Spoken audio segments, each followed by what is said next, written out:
రేవంత్ అన్న ముఖ్యమంత్రి అయిన తర్వాత మరి తెలంగాణను ఏ విషయంలో నెంబర్ 1 నిల్చోబెట్టిండో అర్థమైతలేదు. హైడ్రా తీసుకొచ్చి మొత్తం ఎక్కడికక్కడే మొత్తం ఇష్టానుసారంగా ఇల్లులు కూల్చేసిండు. తర్వాత రేవంత్ అన్న భూదాన్ భూములు అని చెప్పి ఇల్లులు కూల్చేసిండు, అసైన్మెంట్ భూములని ఇల్లులు కూల్చేసిండు, 311 జీవోలని భూములు కూల్చేసిండు, గవర్నమెంట్ భూములలో ఉన్నాయని చెప్పి ఇల్లులు కూల్చేసిండు. ఇట్లా మాట్లాడుకుంటూ పోతే మొత్తం ఇల్లులన్నీ నీలమట్టం చేసి పేద ప్రజలను మొత్తం రోడ్డు మీదకి తీసుకొచ్చిండు రేవంత్ రెడ్డి. ఆఖరికి చిన్న చిన్న గల్లీలలో వ్యాపారులు ఉంటారు కదా, ఆ గల్లీలలో ఉన్నటువంటి దుకాణాలను కూడా రేవంత్ రెడ్డి ఎక్కడికక్కడ బంద్ చేయించేటటువంటి కార్యక్రమం చేసిండు. ఇవన్నీ కూడా మనం చూసినాం కదా. కేసీఆర్ జగిత్యాల భారీ బహిరంగ సభలో కూడా బలంగానే మాట్లాడిండు. హైడ్రాని పీకి పారేస్తాం, తీసేస్తా, ఒక్క సంతకంతో హైడ్రాని తీసి చెరువులు వేస్తా అన్నాడు కేసీఆర్. ఉత్తగానే అనలే. హైడ్రా వల్ల ఎంతమంది ఇబ్బంది పడుతున్నారు, బాధితులు ఏం కాదు అనేది కేసీఆర్ తెలుసు. ఆ బాధతో ఆవేదనతో కేసీఆర్ మాట్లాడిండు. తర్వాత ఇగో ఈ ప్రభుత్వం ధాన్యం కొనుగోలు చేయలేని పరిస్థితుల్లో చేతగానితనంతో ఉన్నది. కేసీఆర్ చెప్తున్న మాట.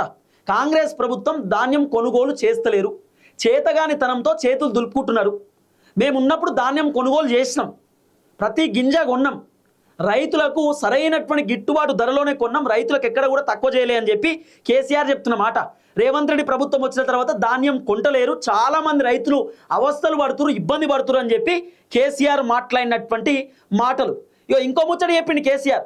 చిల్లర కూతలు, చిల్లర మాటలు మాట్లాడుతున్న ముఖ్యమంత్రి మంత్రులను చూస్తే జాలి వేస్తుంది. కేసీఆర్ చెప్తున్న మాట. ఈ చిల్లర మాటలు ముఖ్యమంత్రి మాట్లాడుతున్నాడు, చిల్లర మాటలు మంత్రులు మాట్లాడుతున్నారు. వీళ్ళ చేష్టలు చూస్తుంటే నాకు జాలేస్తుంది, వీళ్ళని చూస్తుంటే నాకు బాధ అవుతుంది అని చెప్పి కేసీఆర్ చెప్తున్నటువంటి మాట. ఇక తర్వాత సమావేశంలో జీవన్ రెడ్డిని జనరల్ సెక్రటరీగా ప్రకటించి కార్యవర్గానికి పరిచయం చేసిన కేసీఆర్. జీవన్ రెడ్డి గురించి కూడా కేసీఆర్ మాట్లాడే కార్యక్రమం చేసిండు. ఇంకో ముచ్చడి చెప్పిండు. రైతు భరోసాకు సంబంధించినటువంటి వ్యవహారంలో కూడా కేసీఆర్ చాలా కీలకమైనటువంటి వ్యాఖ్యలు చేసేటటువంటి కార్యక్రమం చేసిండు. రైతు బంధు ఇప్పటిదాకా రేవంత్ రెడ్డి ఇస్తలేడు.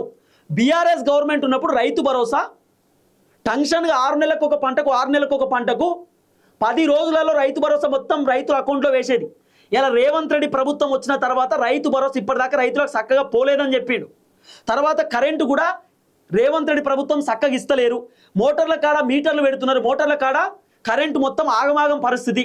తర్వాత రేవంత్ రెడ్డి ప్రభుత్వం రైతులను మోసం చేసిరు. పంట బోనస్ విషయంలో యూరియా బత్తాలకు లైన్లు కట్టే పరిస్థితి. ఇలా మక్కలు కొనేటటువంటి పరిస్థితి లేదు, మక్కలు కొనడానికి ఇలా లైన్లు కట్టాల్సినటువంటి పరిస్థితి.